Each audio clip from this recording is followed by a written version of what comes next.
नायब सदर peoples party senator शहरी रहमान ने मुतादिद हलकों के कई स्टेशंस पर पोलिंग का आगाज़ ना होने पर तशवीश का इजहार किया। शहरी रहमान के मुताबिक इंतखाबी अमले की ताख़ीर के बायस वोटर्स को शदीद मुश्किलात का सामना करना पड़ रहा है। LA-28, LA-31, LA-25 और LA-34 के मुतादिद पोलिंग स्टेशंस पर पोलिंग का अमल ताख़ीर का शिकार है, जो इंतखाबी इंतज़ामात पर संगीन सवालिया निशान है। LA-31 में पोलिंग स्टेशन शर्क कमाल बांदी पर ख़वातीन के पोलिंग स्टेशन पर सिर्फ एक पुलिस एहलकार तैनात है, जबकि इस पोलिंग स्टेशन को पहले ही हसास करार दिया गया था। उन्होंने इलेक्शन कमीशन से LA-31 की रंगला से कटकेर जाने वाली सड़क बंद होने पर फौरी नोटिस लेने की अपील की। शहरी रहमान ने कहा कि सड़क बंद होने की वजह से बड़ी तादाद में वोटर्स अपने मुताल्लिका पोलिंग स्टेशन तक पहुंचने से कासिर हैं।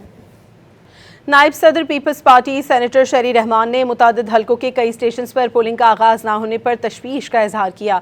शहरी रहमान के मुताबिक इंतखाबी अमले की ताख़ीर के बायस वोटर्स को शदीद मुश्किलात का सामना करना पड़ रहा है। LA-28, LA-31, LA-25 और LA-34 के मुतादिद पोलिंग स्टेशंस पर पोलिंग का अमल ताख़ीर का शिकार है, जो इंतखाबी इंतज़ामात पर संगीन सवालिया निशान है।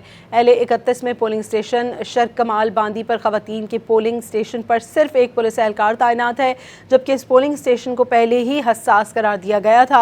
उन्होंने इलेक्शन कमीशन से LA-31 की रंगला से कटकेर जाने वाली सड़क बंद होने पर फौरी नोटिस लेने की अपील की।